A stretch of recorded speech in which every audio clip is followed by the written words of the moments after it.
Hello friends, welcome or welcome back to my channel. I'm CS Jaspreet. I hope that you all are doing well and you're preparing for your December attempt.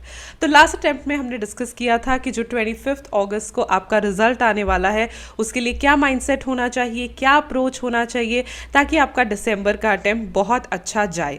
आज की video में हम discuss करेंगे कि इन 25 days में आपको क्या क्या चीज़ें पढ़नी चाहिए जो कि रिजल्ट से पहले ही आपको स्टडी कर लेनी चाहिए ताकि आपका अगला अटेम्प्ट जो है वो बेटर हो जाए।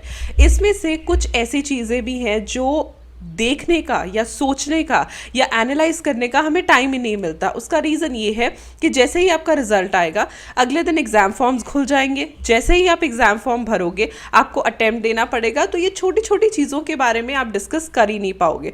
तो आज मैं आपको 4 ऐसे टॉपिक्स या 4 ऐसी चीज़ें बताऊंगी जो आपको रिजल्ट से पहले डेफिनेटली कंसिडर करनी चाहिए, देखनी चाहिए और समझनी चाहिए। तो वीडियो को एंड तक देखना ताकि आपको अच्छे से समझ आ सके। एंड चैनल को सब्सक्राइब कर देना अगर अभी तक नहीं किया है, and hit the bell icon right next to it so that whenever I upload a video you get notified. सबसे पहले जो चीज़ें हम डिस्कस कर रहे हैं वो है टॉपिक्स जो आपको स्टडी करने चाहिए या कोई ऐसी चीज़ें जो आपको एनालाइज करनी चाहिए इन 25 डेज में बिफोर रिजल्ट। सबसे पहली चीज़, get the basic knowledge of the next attempt.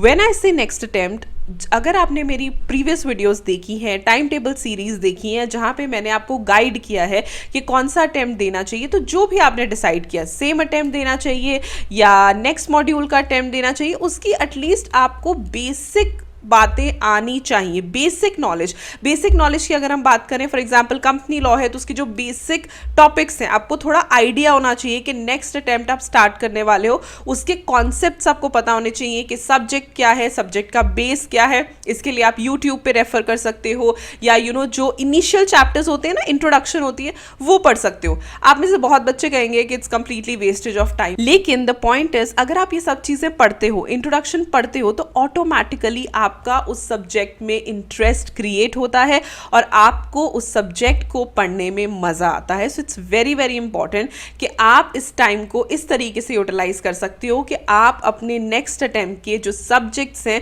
उनकी बेसिक नॉलेज ले सकते हो, जान सकते हो कि ये सब्जेक्ट कैसा है, क्या है, हम क्या पढ़ने वाले हैं, उसका सिलेबस क्या है, वो सारी चीज़ें। सेकेंड थिंग, अब आई थिंक फ्रॉम डे 1 जब से एग्जाम्स खत्म हुए हैं उसके बाद मैंने कहा था हफ्ते 2 हफ्ते की ब्रेक के बाद अगला अटेम्प्ट आप प्रिपेयर करना स्टार्ट कर दो, सेम का, बोथ का, जैसे भी आपने प्लान किया था। तो अगर तो आप पढ़ रहे हो वेरी गुड, अगर आप अभी भी नहीं पढ़ रहे हो तो आई वुड सजेस्ट यू कि एटलीस्ट 40% सिलेबस जो है आपका 25 अगस्त तक कंप्लीट होना चाहिए। 40 नहीं, 30 to 40%, 2 सब्जेक्ट्स का, 3 सब्जेक्ट का, कुछ ना कुछ तो आप टारगेट लेके चलो कि 25 अगस्त तक मुझे इतना सिलेबस कवर करना है। देखो, अगर तो आप पहले से पढ़ रहे हो नथिंग लाइक दैट, लेकिन अगर आप अभी तक भी डिले कर रहे थे, प्रोक्रेस्टिनेट कर रहे थे, तो अब क्या होगा ना, अब बहुत सारे बच्चे बोलेंगे इतनी देर नहीं पढ़े तो अब भी पढ़ने की क्या जरूरत है, 25 को तो रिजल्ट आ ही जाना है। But let me tell you, today is 2 अगस्त और अभी बहुत देर है 25 अगस्त आने में, ऑलमोस्ट पूरा महीना है आपके पास पढ़ने के लिए। तो टारगेट रखो कि 30 to 40% ऑफ सिलेबस मैं कवर करूं। The third thing is know your weaknesses and strengths. अब ये जो टाइम है ना, ये टाइम ये सारी चीज़ें डिस्कस करने का है। ये नहीं है कि अब रिजल्ट आ गया है तो अब हम बैठे हैं देखने कि भाई मुझे ये नहीं समझ आता, मुझे ये नहीं आता, या थ्योरी मेरी वीक है, प्रैक्टिकल मेरा स्ट्रांग है, या वाइसा वर्सा। ये टाइम है, ये जो टाइम है ना, इस टाइम पे फिर भी आप थोड़े ईज हो, राइट। फिर भी मैं बोलूँगी आपको इतनी ज़्यादा टेंशन नहीं है। रियल टेंशन, रियल स्ट्रेस आपका स्टार्ट होगा जब आपके रिजल्ट्स आ जाएंगे। तो ये जो वीकनेसेस हैं, एक पेपर लो, उसके ऊपर लिखो कि मेरा वीकनेस क्या है, यानी कि कोई वीक सब्जेक्ट, कोई वीक टॉपिक, वो, एंड मेरी स्ट्रेंथ्स क्या है। इससे क्या होगा, देखो, ये आप बात मानोगे कि हर बच्चे को हर सब्जेक्ट पसंद नहीं होता, हर बच्चा हर सब्जेक्ट में फुल मार्क्स लाए या एग्जाम्शन लाए, वो भी थोड़ा मुश्किल है। लेकिन अगर हमारे सब्जेक्ट्स जो कि हमारी स्ट्रेंथ्स हैं, अगर उनमें हम एग्जाम्शन तक ले आए और जो हमारी वीकनेसेस हैं उनमें हम पास ही हो जाएं, तो we can actually clear the attempt. इसे आप स्मार्ट वर्क भी कह सकते हो, राइट? क्योंकि बहुत बार ऐसा होता है कि कोई सब्जेक्ट जो हमें पसंद नहीं है या जिसके साथ हम कनेक्ट नहीं कर पाते, वो हमें हमेशा वीक सब्जेक्ट लगता है, उस सब्जेक्ट से हमेशा हमें डर लगता है। तो आप ये सोचो कि जितना मैं समझ सकता हूँ अपनी मेहनत करूँगा, लेकिन ऑन द अदर हैंड आपने पास भी होना है, तो आपका टारगेट होना चाहिए 40+। और जो आपका स्ट्रेंथ है, स्ट्रेंथ सब्जेक्ट आपका ऐसा होना चाहिए कि कुछ भी पूछ लें आई कैन आंसर, वहां पे आपका टारगेट होना चाहिए 60+, ताकि आप नेक्स्ट अटेम्प्ट क्लियर कर पाओ।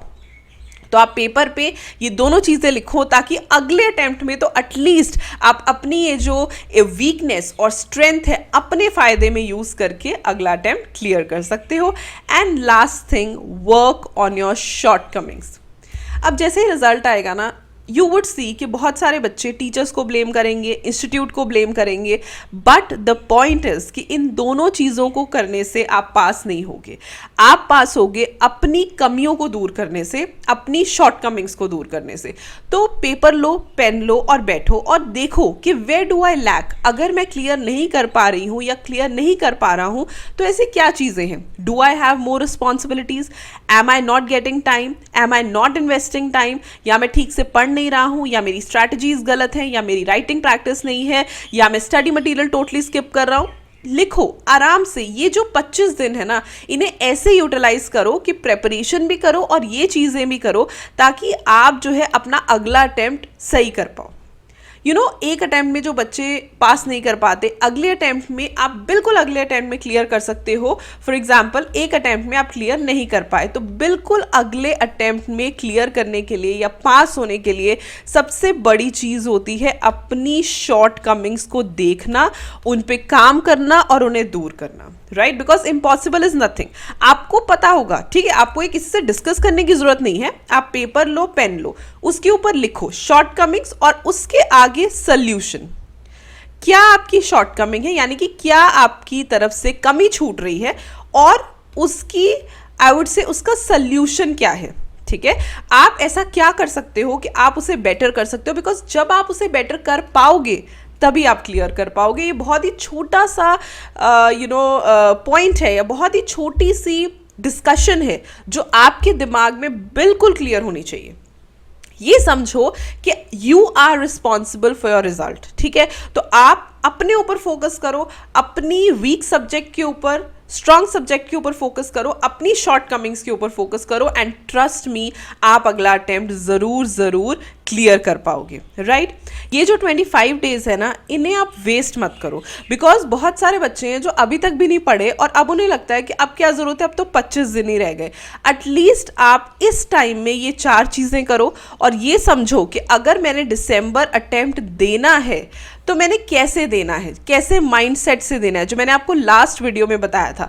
अगर मैंने दिसंबर अटेम्प्ट देना है तो मैंने ऐसे देना है कि मेरी तरफ से बेस्ट हो, राइट? बेस्ट देने का मतलब ये नहीं है कि पढ़ लिया दे आए, नहीं। ये भी देखो कि आप वीकनेस और स्ट्रेंथ को यूज़ कर रहे हो या नहीं, या आप अपने फ़ायदे में यूज़ कर सकते हो। आप ये देखो कि मैंने जो मेरे में कमियां हैं, जो मेरे में शॉर्ट कमिंग्स है, चाहे वो प्रेजेंटेशन की कमियां हैं, चाहे वो लर्निंग में कमियां हैं, चाहे वो ये है कि आप 100% सिलेबस पूरा नहीं कर पा रहे हो, उसे दूर करो।